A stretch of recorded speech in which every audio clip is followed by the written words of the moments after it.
voted on it. Well, it's already been paid. We've got to vote yes.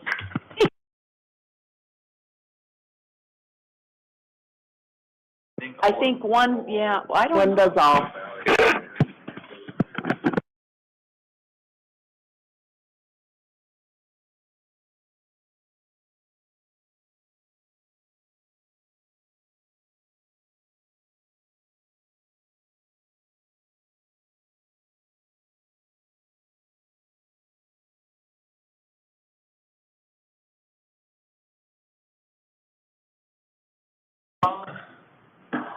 Eldon Larson. Here. Rhonda Robertson. Present. Andrew Bushman. Absent. Dayton Flake. Karsten Flake. I'm here. Mr. Fields, Mr. Miller, Mr. Moser. Okay. Go to the Pledge of Allegiance. All volunteers. Listen to the Pledge of Allegiance and salute. Pledge. I pledge allegiance to the flag of the United States of America and to the republic for which it stands, one nation, under God, indivisible, with liberty and justice for all. Okay, that brings us to the invocation. Do I have a volunteer for the invocation? Apparently it's me. Okay. Our dear Heavenly Father, as we come before Thee, we're grateful for the moisture, grateful for the many blessings that we have in this community. Help us to make good decisions, to do what's best for the school and the community. These things we pray for in the name of Thy Son, Jesus Christ. Amen. Amen. Amen. Thank you, Karsten.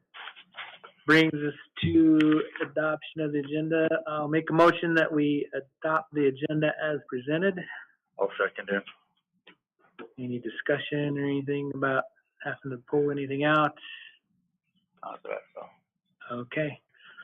Call for the vote. Myself, yes. Karsten? Yes. Rhonda? Yes. All right. Takes us. I move that we accept the minutes for August 9th as presented. I'll second it. Any discussion needed or any notes? Okay. Call for the vote. Karsten? Yes. Rhonda? Yes. Myself, yes.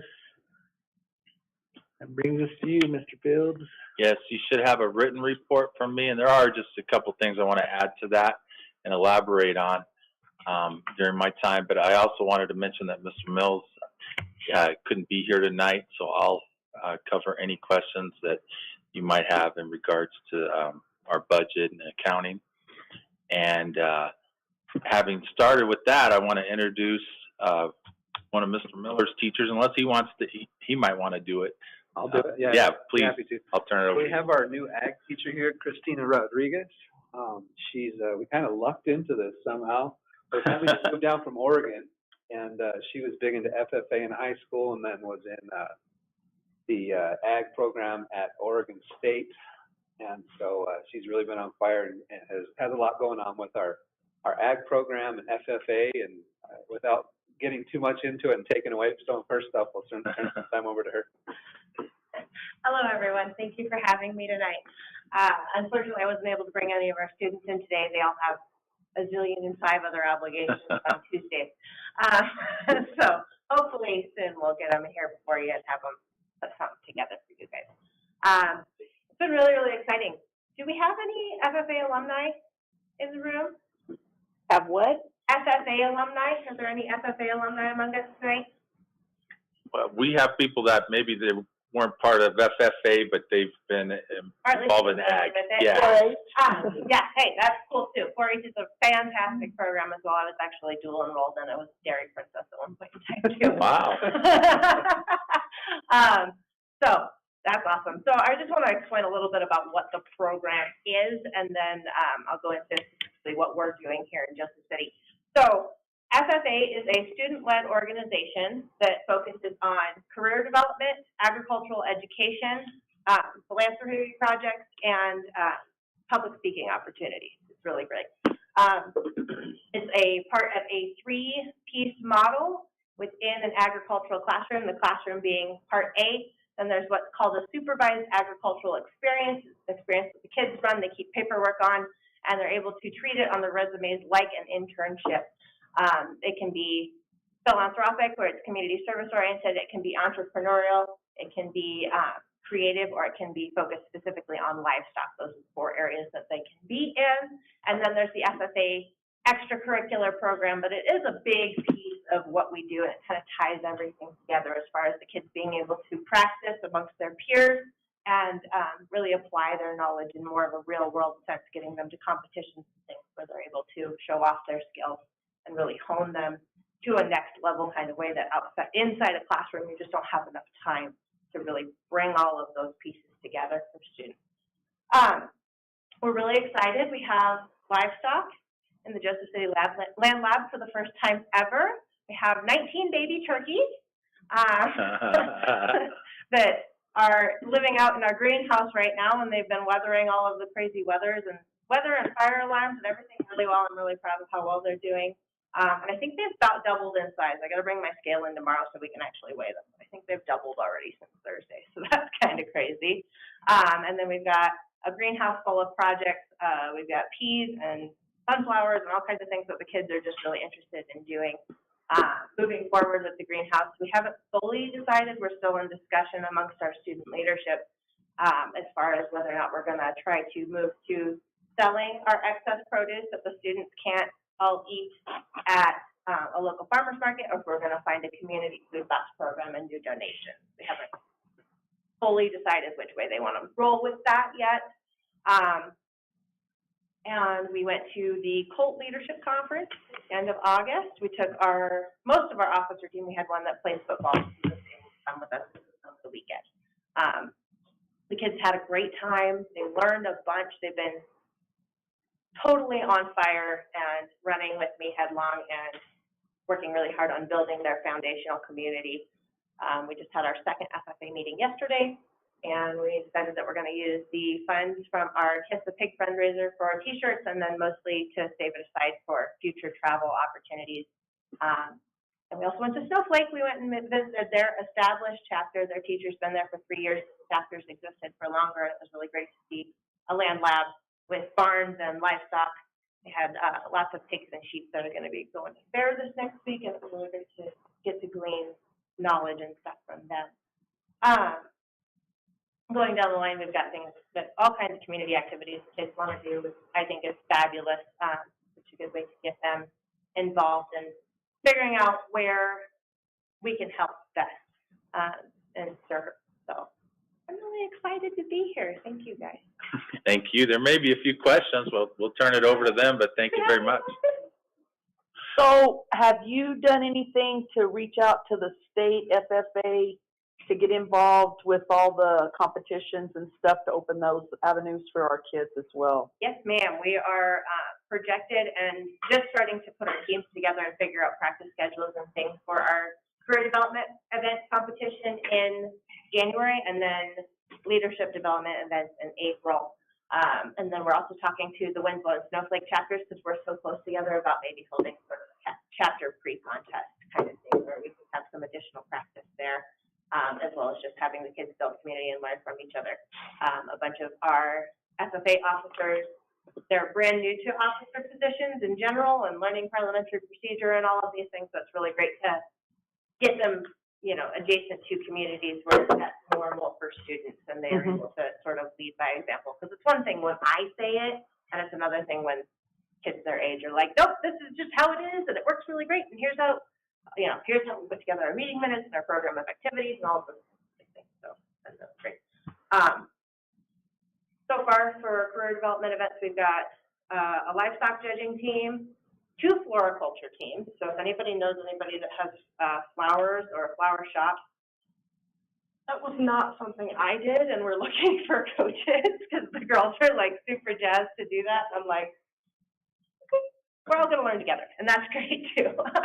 We do have someone here in town. Talk to me and we'll set it up. Fabulous. That's why we would love to have them at least come and do a presentation and tell us what they know or what they think we should know. I think what else off the top of my head.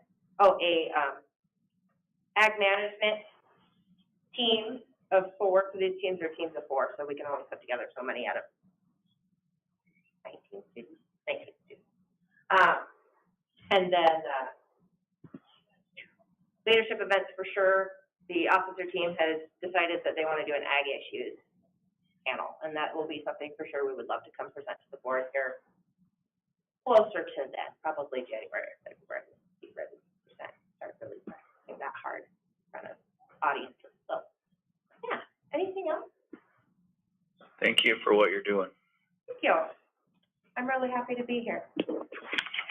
Seems like she's doing a good job, and congratulate Mr. Miller on recruiting an ag teacher, so it's good. Keep the program. Thank you very much. Eric, what happened to the fish? We still have fish out there. Mm-hmm. We used to have it on both sides, and we've changed it to where the fish are just used on one side of the greenhouse, and then the other side is just in soil. They use soil instead of the rocks and the So did we reduce the amount of fish we have, or? not intentionally, but yes. Well, was that- Fish are reduced, yeah. Pardon? Some of them have died over the years, and then we actually just was at the end of the last school year we bought more. But yeah, we still have fish out there. If I may, we have all three kinds of medium sources that you would find in any sort of commercial greenhouse. We have a bed that is prepared for aquaponics that's directly on top of the fish. There's no soil medium at all. There's no aggregate or anything. And then we do have the aggregate hydroponic beds that have the lava rocks and things. And then we also have soil. So that's fun to show the kids that there is a difference and how that'll impact them in future careers. So I've been really liking the way that it's running right now. I would like to see us get some more fish back, but right now we're just holding everything together in that regard. And the kids did catch this week. I think they're up to 5. There was a bin that was taken offline that there was actually 5 babies in that they've captured and moved over. So that was kind of an unexpected surprise. Thank you once again. So, continuing on with my report, so if you have questions on specific items, please let me know. One thing I neglected to add on there is that we're looking at some adjacent ways projects, specifically at the high school, and additional parking over by the softball fields. Mr. Miller and Mr. Hutchins have been working on that, and they've met with me, and we have a map and some ideas. We're going to follow up with some quotes and submit a application to use what they call adjacent way funds.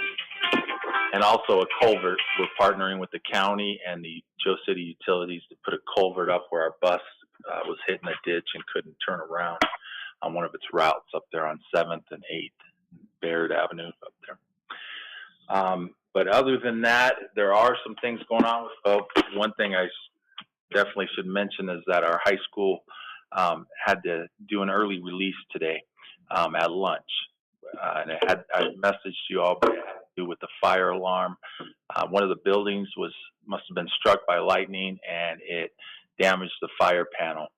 And we were directed that since we couldn't get that operable and that we didn't have enough time to get any alternative fire watch up, that we needed to close down. So that's what we did. We'll be ready to open up again tomorrow, though. Mr. Miller's been working hard on that. So appreciate that, and our vendor that does our fire panel's been helping. Did some damage, so we're going to try and see what we can put in as a safeguard to prevent that from happening anymore. So real quick, as far as adjacent ways, I noticed, I haven't noticed if it was fixed, but we had water run along like the softball, that east fence, and we had several poles that looked like they'd been pretty much washed out. Yeah. They were sitting there in the air with concrete. Can we use adjacent ways to fix those, or did we already fix it by just shoving dirt around there? Yeah. The county had shoveled, they used like a loader and put a bunch of soil back there right after it washed out. It's probably washed out again though. We could, so yes, we could use adjacent ways. However, I think the county will actually pay for some of that, if not all of that. Like any of the culverts along that road, maybe the gutter, in there. So I want to talk to them about that. But if not, or if it takes too long, we could use adjacent ways for that. And that would be important for that corner lot where the ag group is looking at doing some things, because that was washed out as well. And maybe a sidewalk along there. And maybe we should talk about that at an upcoming meeting and pull a map out and look at that. But yeah, good question. Thank you. There's some goals With in my plan. Go ahead. just along those thoughts, when we're looking at putting in cement sidewalks, Yeah. we might also want to look at putting, tamping dirt and maybe putting in gravel. Okay. Just because of washing out under the cement and stuff. Okay. That's good. It's less expensive too. When the announcement came out today, it was said that there would be no practices or anything like that. I understand football had practice. Did anybody else have practice? The football and play has practice tonight. The reason they were allowed to is I was able to get that. We had to go through a permit process and line out a fire watch. Someone's got to walk around and check the building. We're able to line that out, and so I approved them to have practice. Okay, because I know at least in my home it was, are you sure? And then I guess later an email from one of the football coaches came to, but I just wondered if it affects some people, if they had already gone home to Winslow or whatever. And Yeah, so if that happened and they couldn't make it, it won't be held against them. Okay. There are some important things in my report. If you guys get a chance, I would like you to go through those and read it. Can you print one of those off for me?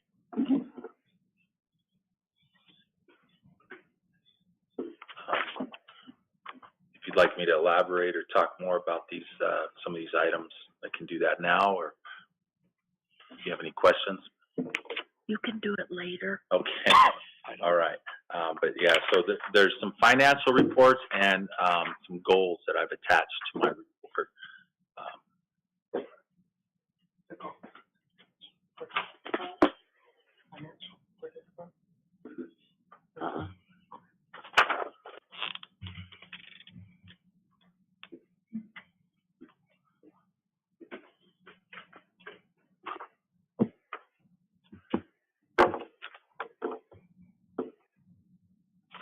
You guys have any questions, or are you still reading down through there? So I'm assuming we're hoping on that AEL that they do the same thing they did last year and make it up. Yeah, it's going to become a more heated topic as it comes up, and what they allow you to count in that aggregate limit. So like Steve was telling me today that he doesn't think the APS funds that our district has received would count in that. And so we could spend that, but we couldn't spend other funds, So it's going to be, for us, and the amount we're talking about, it's going to be some creative accounting. So we would get the funds, we just can't spend it. We have already received the funds, but there's a limit on what you can spend. So we couldn't spend the funds that we received, is how that is. A whole lot of sense, does it? No. That's why there's a fight on that down at the state right now. Political posturing or maneuvers about this issue. Okay. And that doesn't come around till March? Yeah. Okay. If it happens by March, we have to revise our budget and make those cuts by April 1st. Like if they don't take action, excuse me.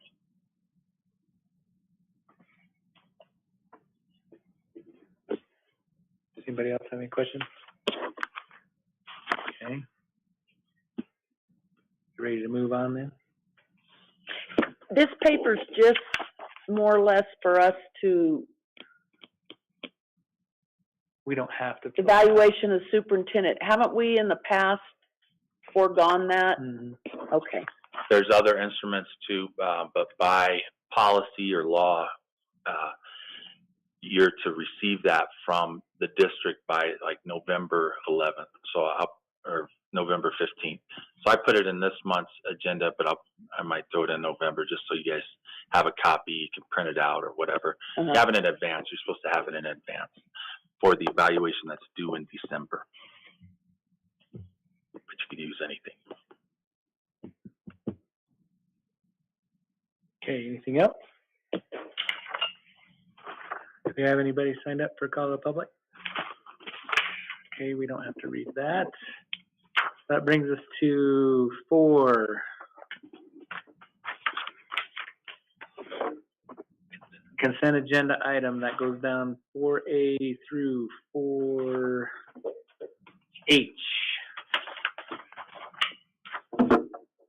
I'll make a motion that we approve the consent agenda items as listed.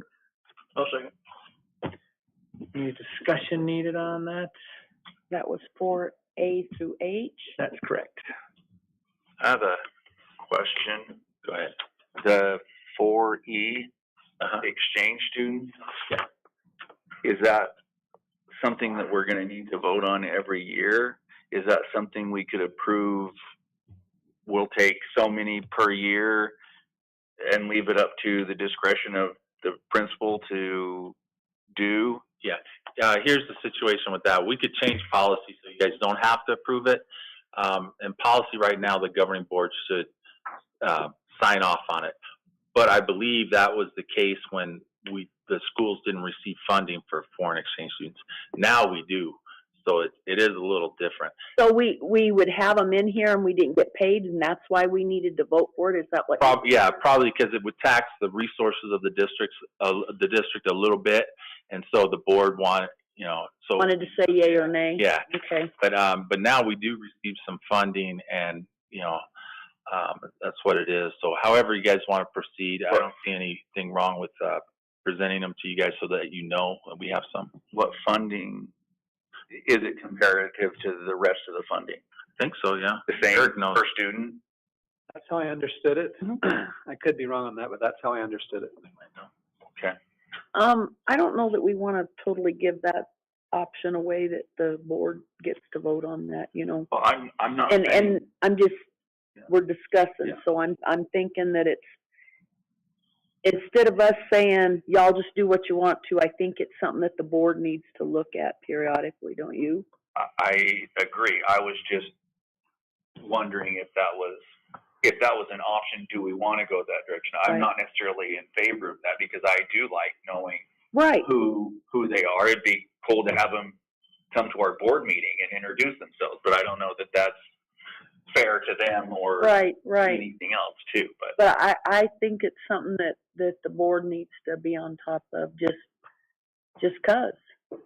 If I could bring your attention to some of the donor choose grants that the teachers have gotten, it's really impressive. I want to thank the principals and those teachers for filling out those forms and applications to get those funds. That's great. So I think about every teacher that applied in our district has got something. One was an APS grant, but the rest were donor choose projects. So there's a process they go through. And then also the SFB awarded another grant for us, HVAC equipment at the elementary. So that's a nice thing I wanted to. So where are we standing as far as, let's take it to the top. Yeah. Do we have what we were wanting now? Are we okay on our instruments that the school owns, or is that still an issue? It's probably still I don't know, I shouldn't speak. We got some things we wanted to reevaluate after we got it, so. We still don't have everything that we would need. It would be useful to have more, but we're a lot better off than we were before. So we've gotten to the point where we didn't have any instruments that we could rent out or check out. So with the flute, piccolo, snare drums, and a couple of saxophones that we have a good start. So, just asking, I realize when people rent, there's going to be damage, but is there some sort of because we're renting it to them a lot cheaper than they can get it elsewhere. That's why we do it. Free, yeah. Yeah. So what if they tear it up or they lose it? So if there's damage that's caused by, you know, them not taking care of it or just simply breaking it, then they do have to pay the costs on that. And that has happened? It's been a long time since we've had instruments to pass So out. even worry about? Yeah, so I don't even know if we've done it since I've been principal. If we have, they've been instruments that were about done anyways. The principal, or excuse me, the music teacher keeps me up to date, Mr. Hutchins, Mm-hmm. and keeps me up to date on the instruments, so I think Okay. we'll be on top of that. Now, is there anything in the planning to do anything with the music kids to try and get some extra money to do that? Like have them fundraise to get instruments? We have not discussed that, no. I think it'd be appropriate. Is it something that, and I don't even know if this is an option, is it something we could post somewhere, do something and have, and when you do ask for instruments, you're probably gonna get a whole lot that aren't worth anything compared to the ones that are. I did put But a post on Facebook to the town, and we've gotten some since then. I'm thinking along the lines, the kids play at the football games, right? Why not announce it a few times and figure out some way people can, for $10, get them to play something, or, you know, give people the opportunity to donate, but feel like they're getting something for their money. And the kids are earning it. That's the whole thing. For sure. Instead of the kids always getting it handed straight to them. They need to earn it. For sure. Yeah, we can definitely. And that takes the load off the parents, the teachers, other than, you know, leading them at the ball game. But stuff like that, let's get them doing something. Make them come up with some ideas. You know, tell them, y'all need to figure out a way to earn some money. Yeah, we'll talk to them about it. Sounds good, thank you. So then we're, Anything else on the consent agenda? Okay, call for the vote. Dayton? Yes. Rhonda? yes, Myself, yes. Yes. Thank you, Karsten. Okay, that brings us to 5A. I'll make the motion that we approve a JV drama coach position. I'll second it. Would you like me to present this at all, or you want Do you guys have any questions? Wait a minute. Oh, I see what it is. Duh. I'm on the wrong page. to? So we're just recommending this to help with supervision of kids out there. There's a lot of students that participate in the drama program, the music program. Like currently, let's see, I put in here, I think it's 48, over 40 students. Yeah, over 40 students. And so it just, a lot of times volunteers have helped us in the past, but this is a way for us to try and formalize this and also give some more accountability to what's been a volunteer position in the past. So, And this would be who? Anthony Wetton. Who is our employee at this time. So it's a way of giving one of our teachers a little more pay instead of them just volunteering. He also teaches our drama classes for the junior high and high school.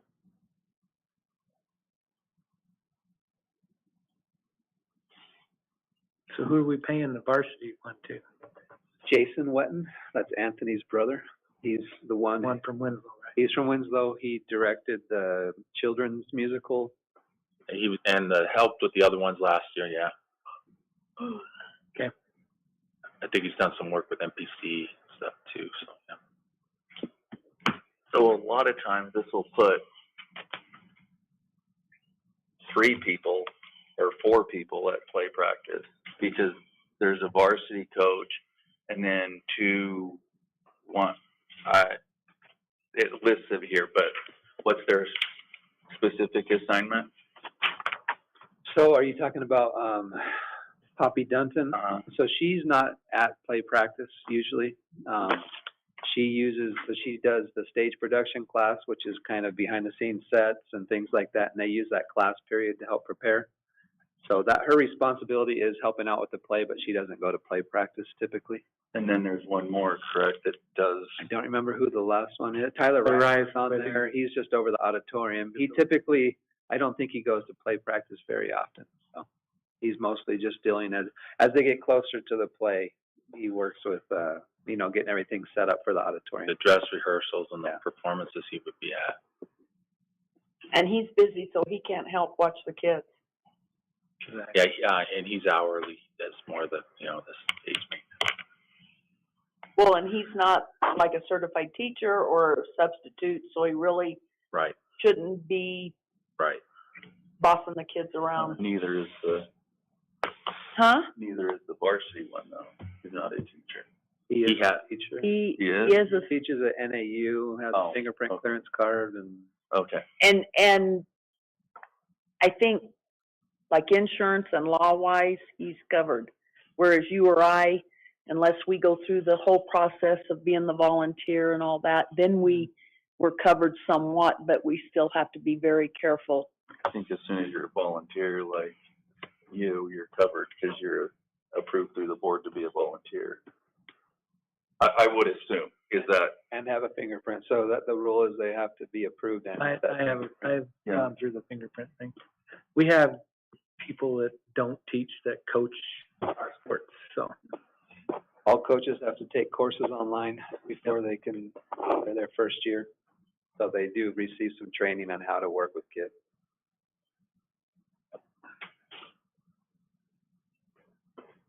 Things to look for. Whereas a volunteer doesn't. Volunteers have to at the Do high they? school level, yeah. I struggle with it. What? I struggle with it. I think it's a lot. What, to pay him? Now, you're the one always wanting to give him more money. I completely agree. I don't know that it's a position that we need, is what I'm saying. I'll hand out money to our teacher and our staff all the time, And he is. but I don't think I'm not convinced this is a need. That's all I'm saying. I'm not saying it's a bad whatever.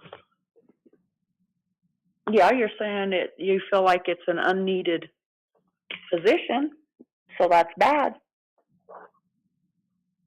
I'm not saying it's unneeded. I'm saying I'm not completely convinced that it is needed. That's what I'm saying. We could talk about it more if you want me to. Well, I've talked about it and talked about it and talked about it. So that's what. Why do you think why are you not convinced we need it?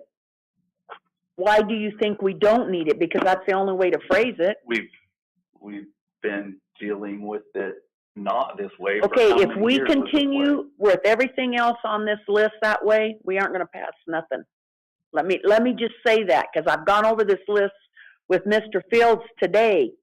So there's other things on here that could have that attitude too. I understand that.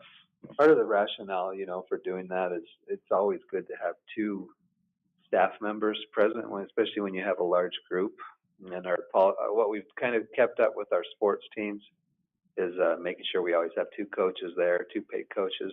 And the 40 students involved in this are way more than any other sport that we offer, you know, so there's just a huge number of students that are participating in, and you know, to make it more effective, even if you look at it from a coaching standpoint, having one coach with 40 kids is really hard to get them trained to what they need to do, let alone, you know, the supervision side of it. So it just kind of help them have a second set of eyes and somebody else they've both worked in theater for a long time that have some experience that can help the kids better. Is the hours basically the same as, for example, the JV basketball coach? Comparable, yeah. Yeah, it's comparable. It might be a tad less. The season's a little bit longer, but they don't practice every day of the week like a basketball coach would. So it's probably a little less, but not by a lot. It's hard to say because, you know, on a case-by-case basis, some coaches put a little bit more time in. Yeah. Like our new ag teacher, I know she's putting a lot of time in after school because she told me But like maybe cross country might not, you know, it's only so much And, running you and something that I want to point out, I mean, for me, the plays and those type of things are just as important as the sports. They are. I completely agree with that. You know, I feel like that we've got a momentum going and making available to a lot of these kids that have nothing open to them. And since we've started doing this, it's brought a lot of kids out and community members to watch, and you know. And it brings I joy to the school. It brings money to the school. I've Yeah. had a lot of out-of-district students tell me that one of the main reasons they chose to come here was the drama and music department. It's a big thing. So if you held it, football, play, it'd be kind of hard to. Does that help it justify it any to you? I'm trying to con you here. Well, we don't have to, I mean, let's just call for the vote and see how it goes. three of you. First one up is Rhonda. What do you Yes. think? Myself, yes. Carson. Yes. All right. Dayton. Yes. Thank you. That brings us to the next one that we can have a discussion about. I'll make a motion that we increase pay rates for the athletic tournament hospitality coordinator. I'll second. Thank you for that. Are there any questions on it? First of all, you can see the chart that Mr. Mills or Julie set up here. It shows the current compared to the proposed amount per, but Mr. Miller wants to recruit one person, if possible, to take that over. Total's about 1,500 if I counted right. To do the all of them? I thought I had 1,200 for all of them. No, that's 15. Okay, 1,500 then. You have 500 for wrestling, 300 for basketball. There's You have no a basketball tournament? basketball. I was gonna say, we have a basketball Yeah, there's tournament? no basketball tournament. That's probably where the extra So 300. then you have 300 for softball, which is the softball, baseball, Baseball, yeah. right? Okay. 300 for volleyball and 100 for track invitational. Yeah, so 1,200.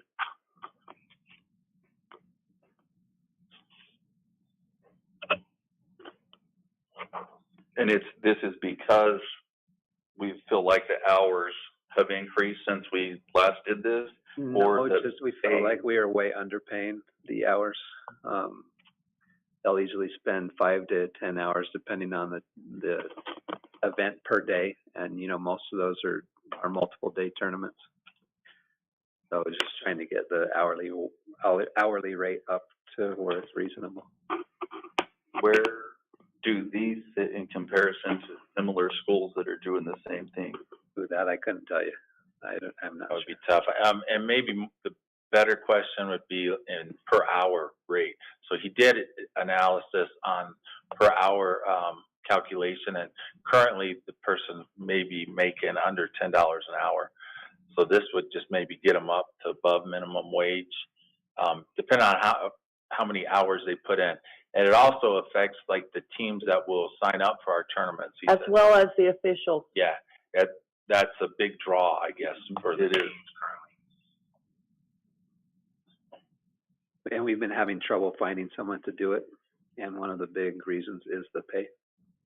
So And if you think if we do this, we could get one person to do all of them and be more consistent? we do, and we already have somebody who really wants to do it. But so yeah, Is that on this board meeting too? it's not. They want to know this first? That would be important, yes.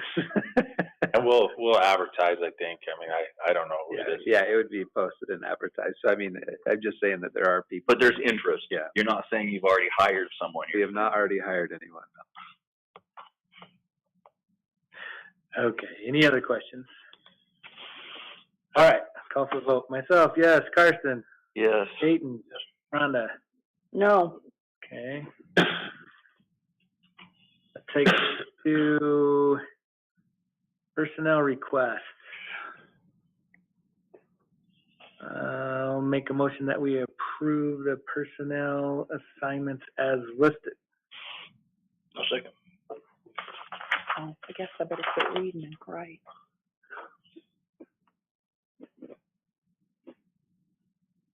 Do you have any questions, comments on this one?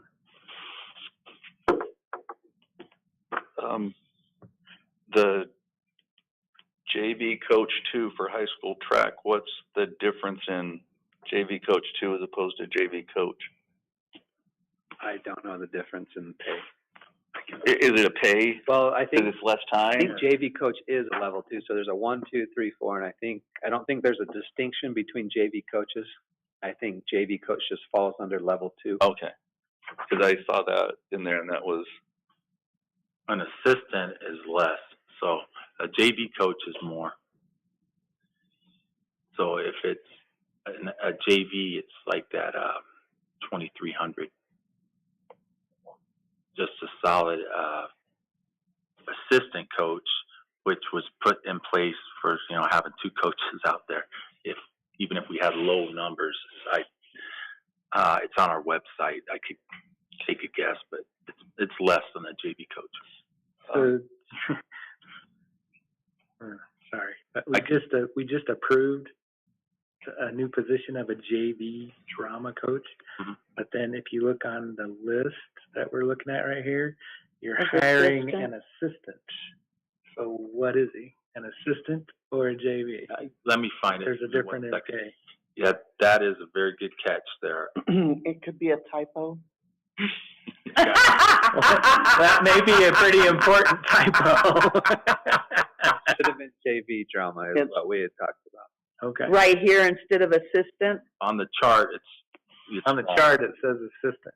Yeah, so we'll have to amend the motion to fix that, if you would, if you'd like to.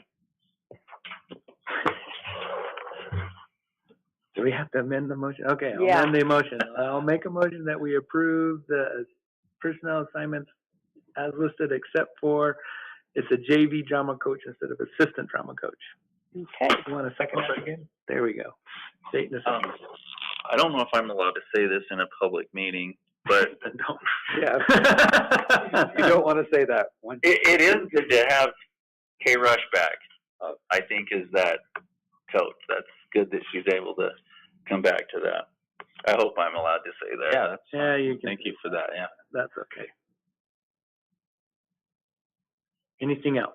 Does this, I don't know if you know this, does this take us through the end of the year as far as paid positions? Are we ever through the, manned? we From a do have personnel. some, substitutes for sure that will, And you'll have volunteers. No, I'm coaching wise is what I was. oh, there's some, still, junior high basketball that we need a coach. And, is that the only one? Yeah, that, at least JV girls, or junior high girls basketball. But we are ready for winter sports and the next sport for junior high. We are ready for high school sports in the winter, and we are also ready for the next junior high sport, yep. Okay. I need you to remotion. Why, you got somebody on there? Yeah, me. I remotion that we accept the proposal that was presented with the exception of the JV Drama coach. drama coach. You want a second? Dayton, you want? There we Okay. go. I'll call for the vote, or are we ready? Yeah, go. Myself, yes. Dayton? Yes. Yes. And Eldon? Eldon I'll abstained. Can't vote myself in. Did you, Well, is there rules against that? Yeah, there is. Is did there? you change? Even though it's volunteer. You changed your motion to, right? Uh-huh. Okay. Yeah, remotion by Karsten, Okay. seconded by Dayton. Nice. It included the amendment to say JV drama coach. I'm not as dumb as I look. I'll move on to the next one. I'll make a motion that we approve the 2022-23 performance pay plan for teachers, specialists, and counselors. I'll second it. Any comments you want to make, Brian, or No, questions we need? the I'd like that. teacher one, the top one that's attached is very similar to last year. These plans do have our site goals that the principals have worked with staff to include.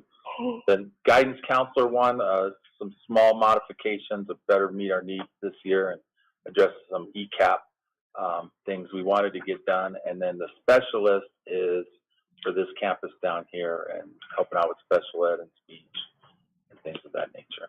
Then the funds there, you'll want to take a look at that.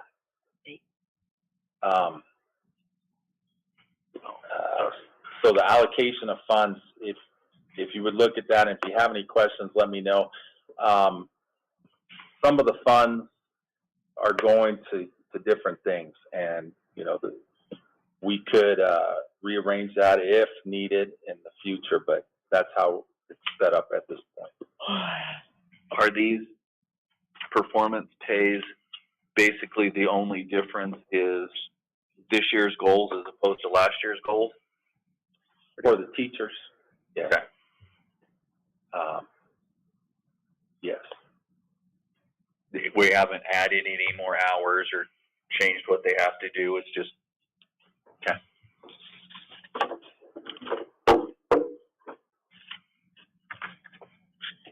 Any other questions? Okay, call for the vote. Dayton? Rhonda? Yes. Myself, yes. Carson? Yes. All right. Audit. I'll make a motion that we accept the Joseph City Unified School District audit that was issued on August 26, 2022 for the fiscal year of 2020-21. I'll second it. Did we have any issues? A few.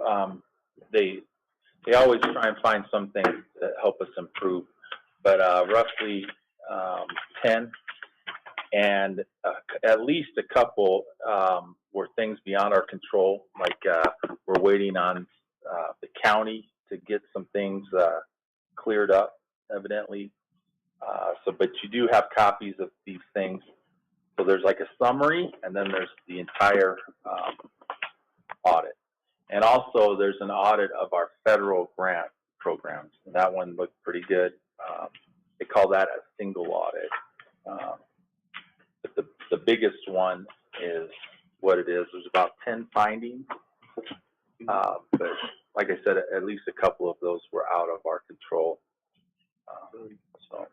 But yeah, Steve says we did very well. He, comparatively to other places, he was very happy with this audit. So it's FY21, so it's back a couple years, but he's very happy with it. But there were 10 items.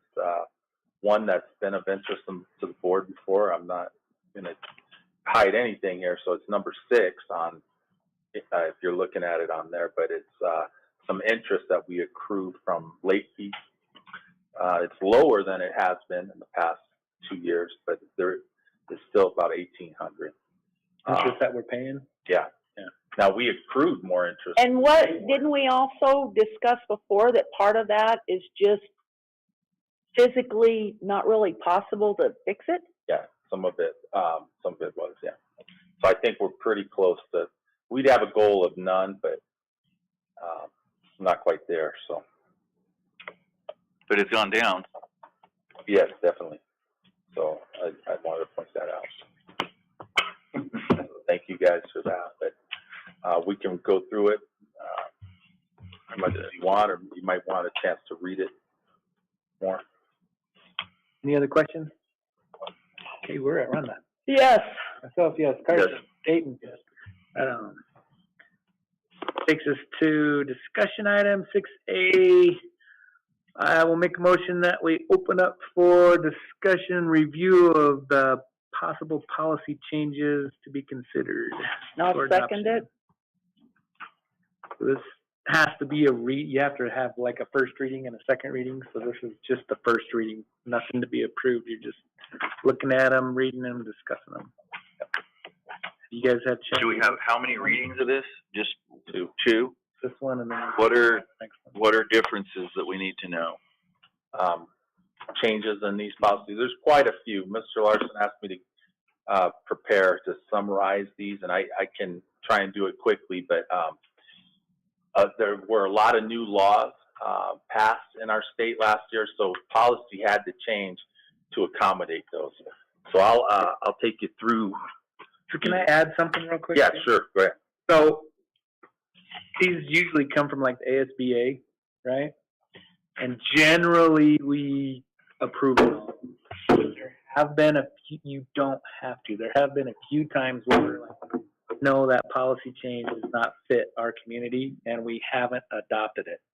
Okay, now if it's a legal thing where they're changing it because of legal, generally you have to adopt those. But if you guys feel like there's something in here that does not fit our community, you do not have to approve it. You can approve some others and not those. See what I'm saying? I just don't want you to feel like you're backed into a corner and it's like, oh, we got to approve them. So Stop me if you have any questions. Thank you, Mr. Larson. Yep.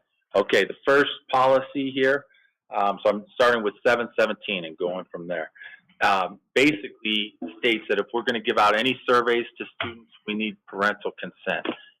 Specifically, if we ask for certain information, personal information, parents have to be notified in advance, and this policy outlines that. So trying to maybe stop unnecessary surveys or something of that nature. The next policy is about visitations at a campus, and it says basically that anything that threatens the health and safety of pupils and staff are not required. Any visits, that is. So. Can you give us an example? What one might be? That would be tough, but the purpose is we can't require visitors to wear a mask. Oh, okay. So that's related to COVID. Okay. So you could say, can't wear a mask, but we don't want you to be here type thing. Well, from If COVID was like. what I just Right. But I knew there had to be something to make this be an issue. Yeah, And that's where it's coming from. Okay. from what I just learned at that conference, the state of Arizona, no one can require in government things. The reservation, they're not sure about, but in government places, you can't require masks anymore. Yeah. For any reason. Yep, some of these policies are saying that. That's what a lot of this stuff is. Okay. Related to COVID. And thank you for attending that for the board, Mr. Flake. Okay, so the next one, 719, requires schools to create certain procedures for parents to access records that relate to their child. So these could be like a student's cumulative file, things of that nature. Also, it empowers what they call a parent's bill of rights and gives them some leverage to look to sue or get compensation if their rights as parents are violated. So that's what This is related to if they teach something in the class that they haven't. So like you have parents should be able to see all your curriculum and all that kind of stuff Mm-hmm. surveys. and stuff like that. And if something happens that isn't out there and the parents go, wait a minute, my kid should not be being taught that. That's what that's. And parents, as part of that, so that's 100% right, but parents as part of that need to have access to all the library materials purchased and curriculum materials. And we can either put that on the website or have a form or process in place. And this all starts January 1st, by the way. So thank you for that. 720, moving along here. Yeah, well, obviously we You need can't teach anything sexually explicit. it So, except for sexual education classes, in a minute. which we have a policy in place. But other than that, nothing that can be taught that has, explicit sexual information in it. Or I believe in your library. Yeah, sure, yeah. And it gives it H on it too, I believe. Okay, 721, you can't require immunization, at least of COVID, for school attendance or registration. We still have the other immunizations in place, but to require those, you got to follow the process and everything. Yeah. But like normal, Arizona is still an exempt state with parental whatever Religious to any vaccine. Yeah. So we do have that waiver for the regular vaccines, but there's some things in place, like if we ever have an outbreak anywhere in the vicinity, all those people they can't be here. Okay, 722, can't require a minor to wear a mask without parental consent. 723, school cannot require a resident of the state to have a vaccination to come to school, and you can't require a mask or face covering. 724, school districts file their application with the this one is an accounting thing, and so the State Board of Education now gets this, they call it an evaluation, along with our county schools, our county superintendent, Department of Schools. So that one's a little different. That's 724, but it's an accounting. 725, basic instructional program, you have to teach on 9/11. You have to dedicate age-appropriate time to the 9/11 lessons, and they have resources available for that. 726 has to do with licensure of psychologists if they are a third-party vendor, like we hire them through a consortium. If they're school certified, that's good enough. They don't need to be hold other certifications in the state for psychologists, just the school certification. Hazing is now, if somebody dies during a hazing, it becomes a felony. 728, it's just a misdemeanor if they don't die. But of course, if there's hazing that's permitted by employees, that would be something they would be terminated for. Graduation requirement on the 728, it raises that civics passing requirement from 60 to 70. You have to get a 70, and that starts with this year's freshmen. 729, you have to, it has to do with the declaring a sex in the sports. So for all of our sports, we have to designate the biological sex of the team or of the sport. So it's like boys baseball and girls softball? Yeah. Or if it's something like cheer or wrestling that has them both, it can be, you can say that. You could say co-ed or mixed. Okay. 730, transportation services allows you, it's like a waiver if you have electric school buses, they count now. And also, you can use the non-yellow buses for some routes if it meets the law in that one. 731, bus driver requirements have changed, where if it's not an official bus, they don't need the CEDL to drive it, purchase for those moves. But they still need a fingerprint clearance card and DPS certificate. I don't like that. Well, it's like the short bus. Oh, We've already been doing it. So like, my I daughter doesn't have a CDL, but she drives a short bus for softball, junior high softball. So it's under a certain passenger okay. limit. That's okay. It's like if you're driving a van. You The don't way have to have a I CDL. was interpreting it is a gray bus versus a yellow bus. No, Oh, the amount Okay. of passengers. Okay. Or am I wrong on that? No, I think that's right on. Because I was reading through it, and that's the way I read it. 732, student admissions. So, a certificate of educational convenience has to be accepted by a district if they want to enroll at our school. They get this from, I believe, the county, but it's like if there's a extenuating circumstance where they can't attend a school in where they live in their home district, they get one of these certificates, and we would have to take them. So that's what that is. So they could bypass a waiting list that way? Is that what you're saying? Yeah, but I think it would be very uncommon. So they would have to prove some things here, like it has to be distance, lack of adequate transportation facilities, or parents' employment. So that's all the summary says, but I'd be interested to dive into that a little deeper before we dealt with it. I doubt we'll deal with it anytime soon, but A little more common in bigger urban Yeah. areas, I would imagine. Well, for instance, Calvin and Raleigh were going to a school several miles away from where they lived. because of the boundaries.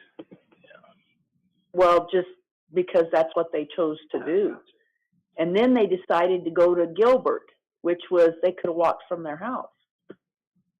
So my point with that is, they weren't going any farther to the school they were going to in the first place than what the kids from Al McClaws Road or Perkins Valley come here. So distance would be a deal down there. Thank you for that.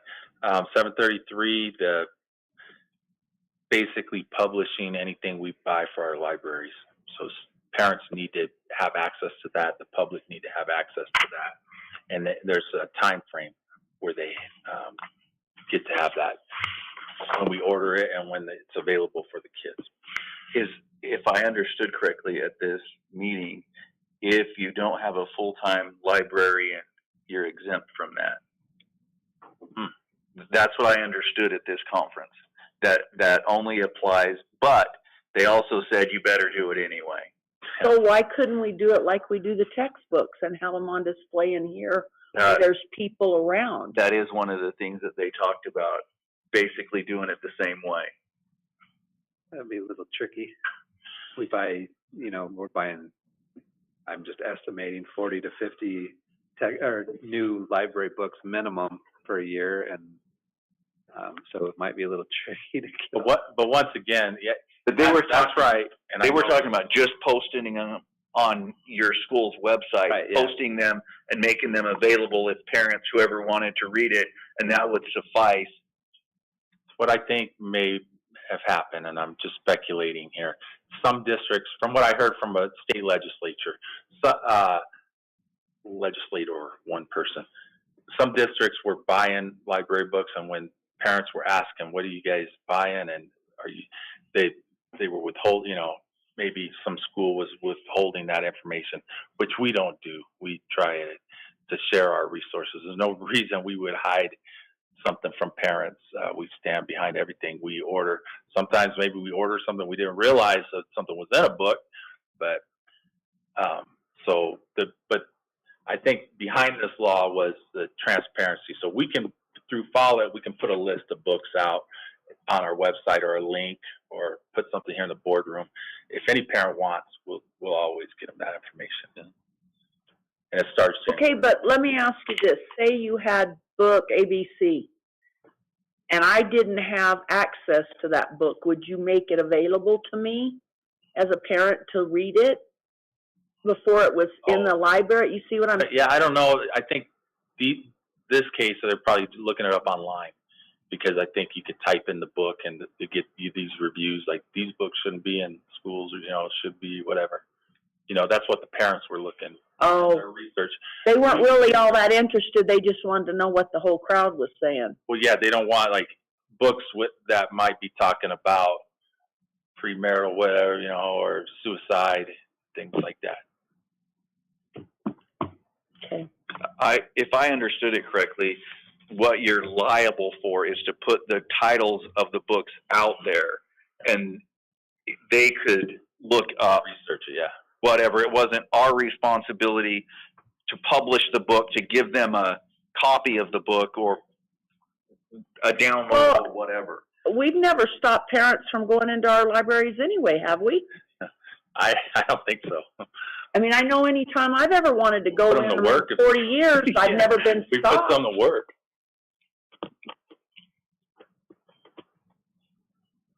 Daryl has a bunch of books that need to be shelved or put back all the time, from what I hear, at their library. Okay, 734 is a follow-up of what we just talked about. Let me see what the difference is. There's a procedure that we have to have in place so they have access to a library collection and a list of books, materials that a child can borrow from the school.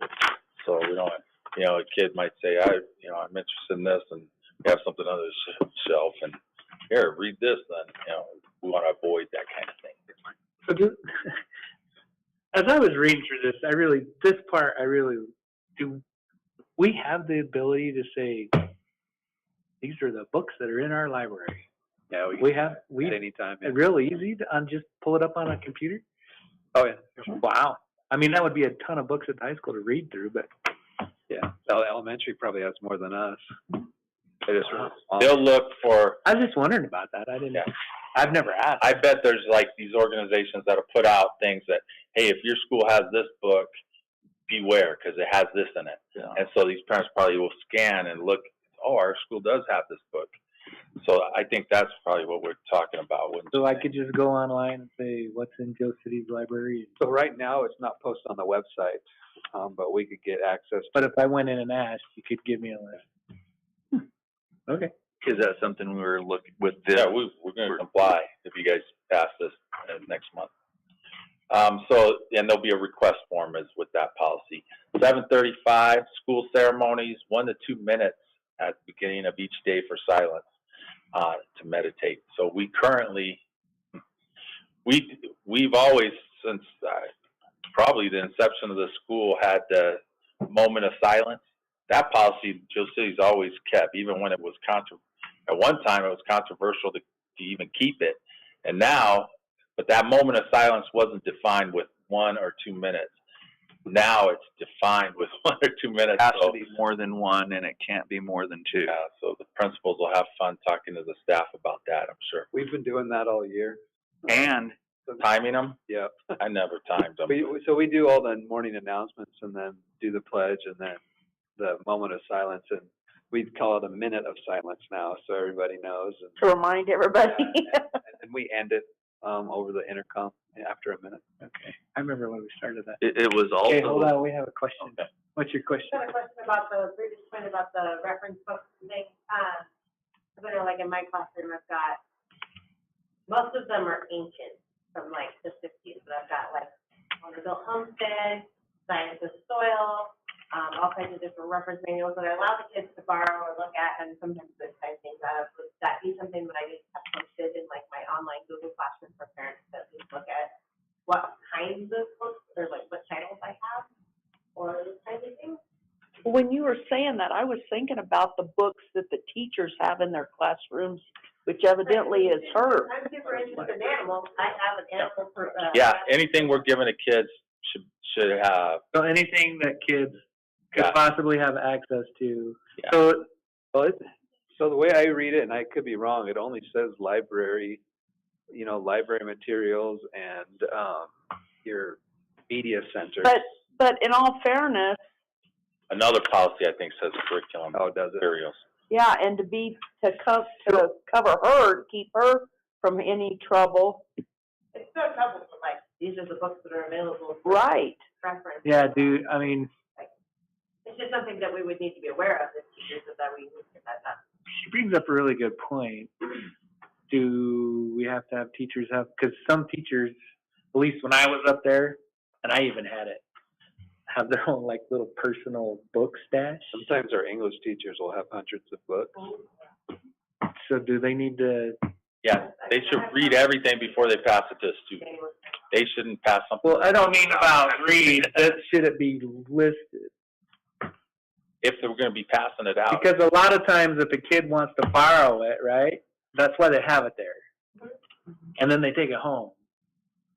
Parents, what this is saying, I think, maybe I don't not think- letter of the law, but the whole idea of the law is that parents should be able to know what their kids would possibly have access to in the teacher's room, right? Wouldn't be a problem, I wouldn't think. So Let's we say in should have- ag, there are controversies in ag about different philosophies. And that's fine, as long as everyone, yeah. So we need to be clear about what we're giving the kids, I think, at this level, especially the younger levels, but yeah. Well, I'm just wondering how you would deal with that and still cover the policy, just have a teacher list, these are books in my classroom? Yeah, I think all the teachers keep a list of the books that they keep in their class as part of their inventory. Daryl says no. Our elementary has probably thousands of classroom books. That's something that they. And I was thinking about the elementary, because I know the bookshelves in them. Thousands. Well, for one, we haven't had any complaints at the elementary, so I think we can tackle this issue a little bit at a time. I mean. Yeah, I just don't want our teachers and administrators hung out to dry because we didn't follow the law, you know, Well, I don't and- want them. Personally, I think it's great that teachers would have a shelf of books that I do kids too. can take and read if they want to read it. But you and I both know sometimes people are not what we think they are, and it could be something. Yeah, to Rhonda's point, we need to cover CYA. I can't imagine a case where a teacher, would give out a supply, a book, a resource without knowing what it is and being able to. No, not list that it. they don't Right, know not what that it they is, don't the know what parent. it is. But then they list it as if they're gonna use it, they list it, and then we publish that list out for parents. Okay, that's what we're saying, that she's got books she lends the kids, there needs to be, Not it needs to be necessarily accessible by the parent. part of curriculum. See what I'm saying? Yeah. So like Like supplemental, yeah. well, it's not even supplemental. I had a list of books in my classroom, and let's say a kid finished, so this is why I'm asking this. Let's say a kid finishes his work, and instead of sitting there and pestering his neighbor, they're like, hey, Mr. Larson, can I read one of your books? And he's like, yeah, sure. Pick a book and read it. Right? I'm super interested in rabbits. You got anything else I can read about? Sure. There's a couple of books on animal production. Yeah, so I'm just wondering if that type of thing is, because I was wondering about that too. Yeah. Covered under That would probably slip through the cracks if it was something like that. But if we found out about it, we would correct it as we go. And look at it this way, with the internet and things now, kids can have access to a lot of things. Yeah, no, and I agree. I totally agree with that. And usually I would the hate to parent- have a parent go, hey, Johnny came home with this book from Mr. Larson's class, and I didn't like it. And Mr. Larson's going, well, I don't see anything wrong with it. Once again, I think the You know what I'm intent is saying? to try and prevent the teacher from promoting. Right, I understand what the that's- intent is. Yeah, but no, you're right. We'll just have to do the best we can. Do magazines fit in that? The library has some magazines. I know, when I was there, I had woodworking and construction and cabinet making magazines there that the kids looked at to get plans. Who knows what some of the advertisements in them could be. So we don't need to make this bigger than it is. What Well, Mr. but Phillips we're is saying not, is we can I kill with don't it. think that is Right. the issue we're looking at. What we're talking about here is parents having access to it. to the titles. That's all we gotta worry about.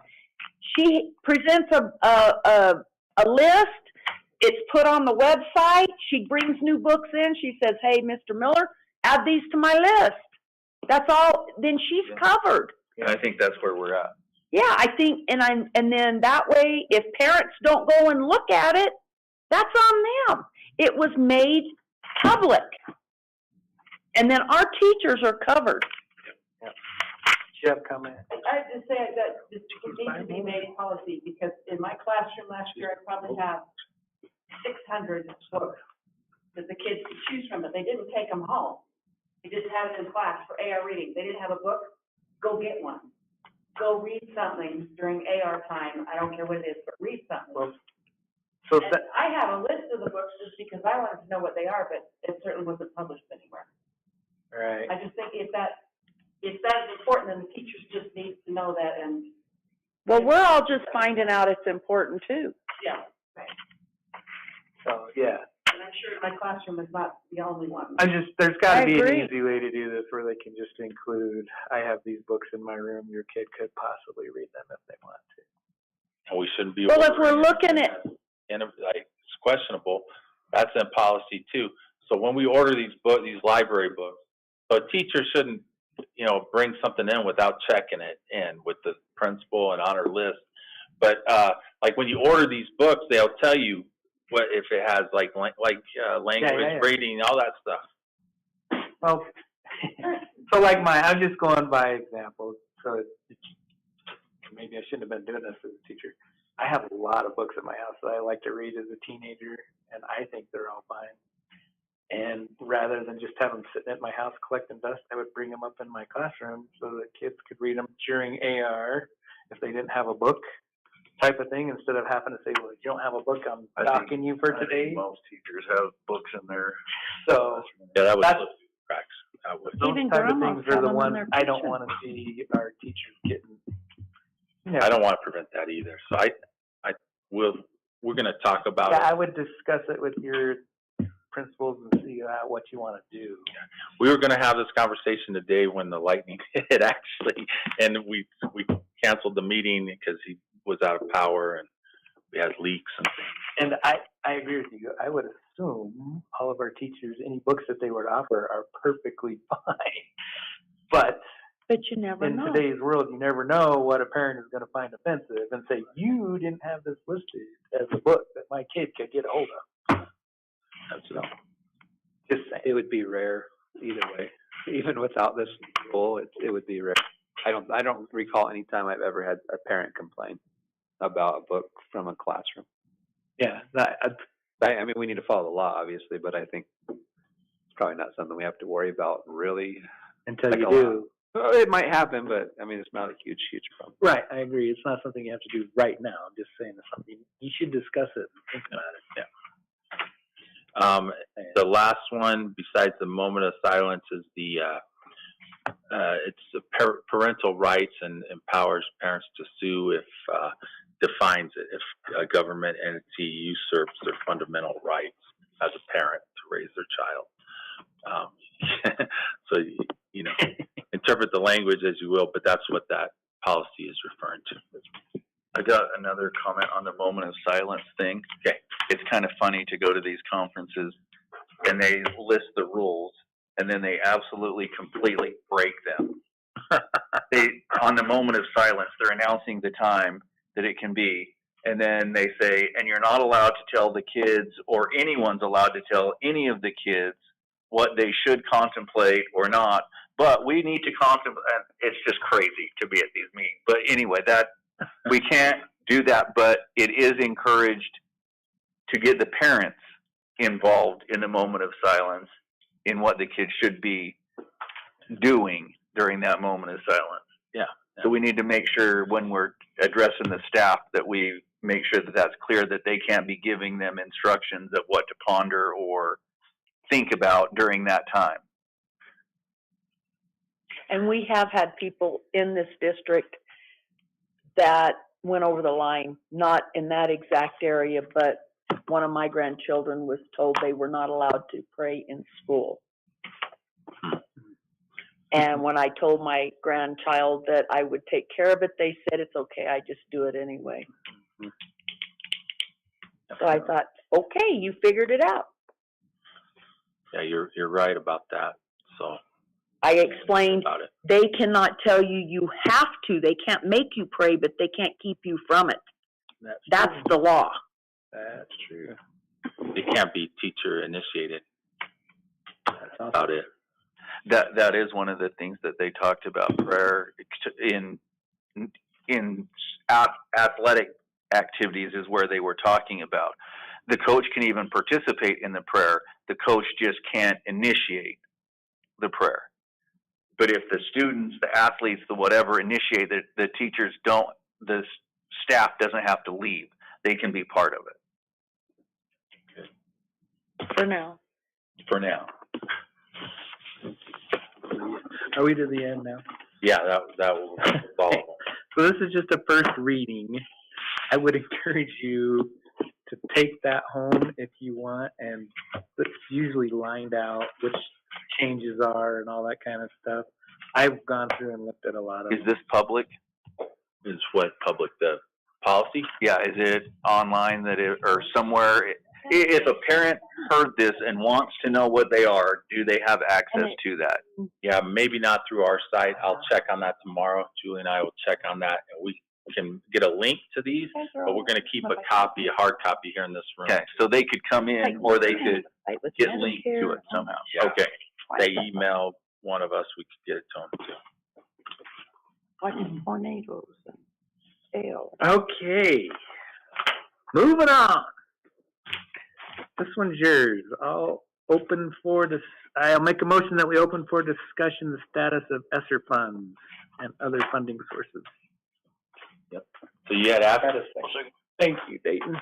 So you had asked us last month to get a report ready on how some ESSER funds, how much we have left, how much we've spent, what we've spent it on, those type of things. And we have that here for you. So if you're looking at the page, we can review that. The total expenditure, including encumbrances, is $1.5 million that we've spent. Some of that's been on personnel. So we did like retention stipends, if the board remembers. We have 2 additional teachers that we've those positions have been renewed through ESSER funds. So that includes that. A lot of other things. The technology includes some of those interactive touchscreen panels. That was a huge expense for us. Buses, we bought 2 buses and a car. How did we pay for utilities under ESSER? I'm just curious. Let me look and see if I have a note. Oh, good question. I don't know. Maybe because of those lights. Oh, maybe, I don't know, maybe like filters, I don't know. Mm-hmm. So he's doing filters under utilities? All right. I would have to follow up. Well, but remember they made those lights. Remember what I'm talking Yeah, about? yeah, the ultraviolet light. Yeah. A little bit, but I think it. I would think that would all be under equipment. Utilities is just Utilities is But you like, had to run it. okay, wow. I'll follow up on that one. You don't do your income tax, do you? Yeah, I do. Whatever qualifies Raise the for game. what he did on that. I don't recall talking about that with him. So. We pay more income tax than I should. You don't play the game very good, do you? No, I don't. Might have been when maybe we could charge when we were open, when we didn't have to be.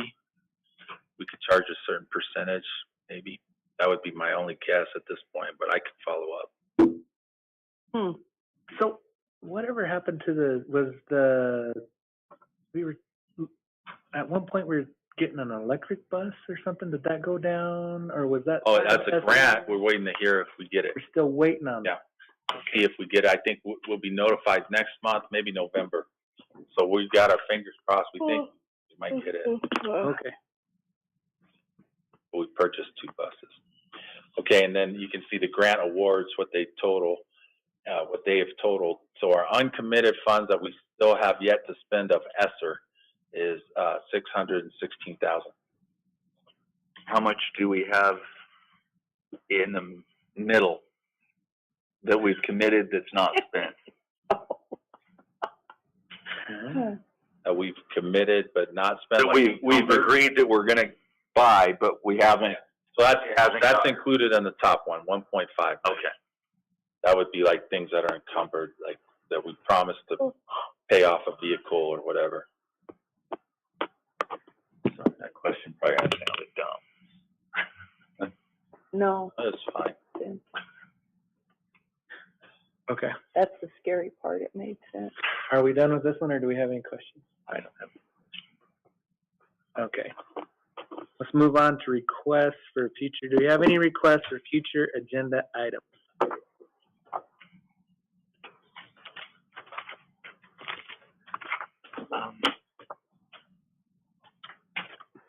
I guess should have. And I'm just curious, Brian, if you could just send me how the heck we're paying, what utilities I will. is. I will.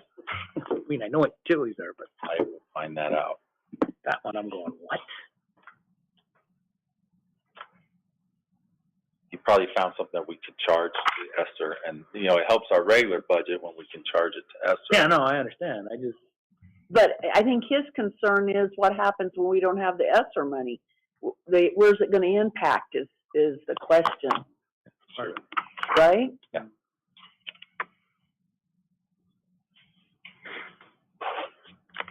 that, and I don't want an audit to go, you spent how much on what? You weren't supposed to spend those on that.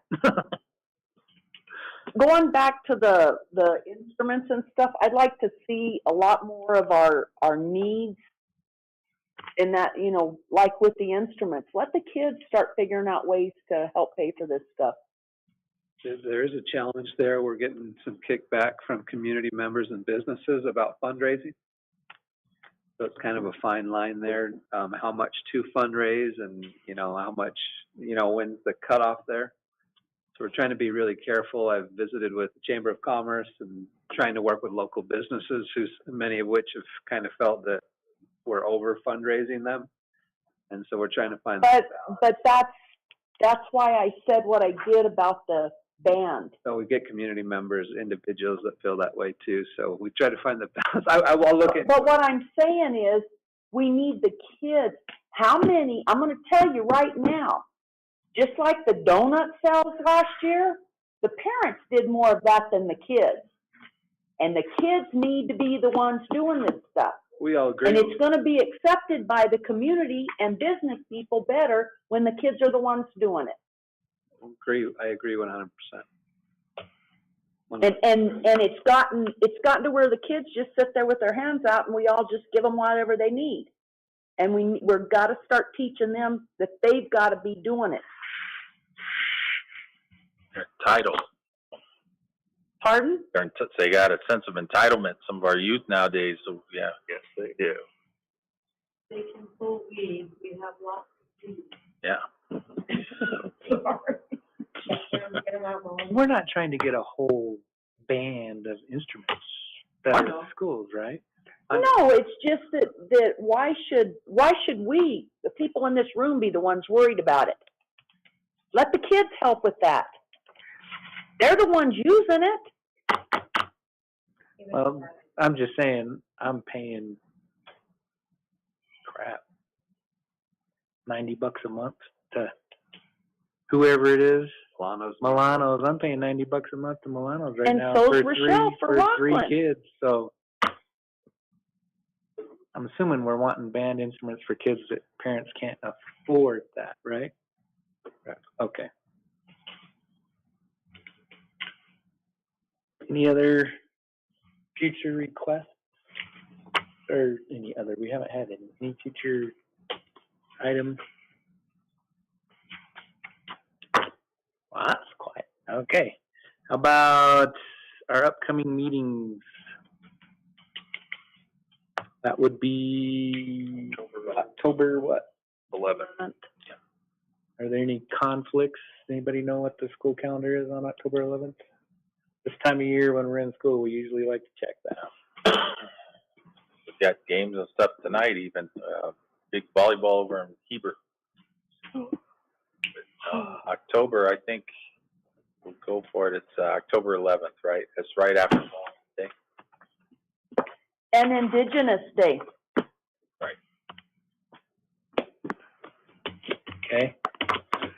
October 11th, 6 o'clock. We don't have to vote on those because that's our normal time. So I'll make a motion that we adjourn. You want to vote? Yeah. Yes. Yes. There we go. We All right. are adjourned. List. Thank you. At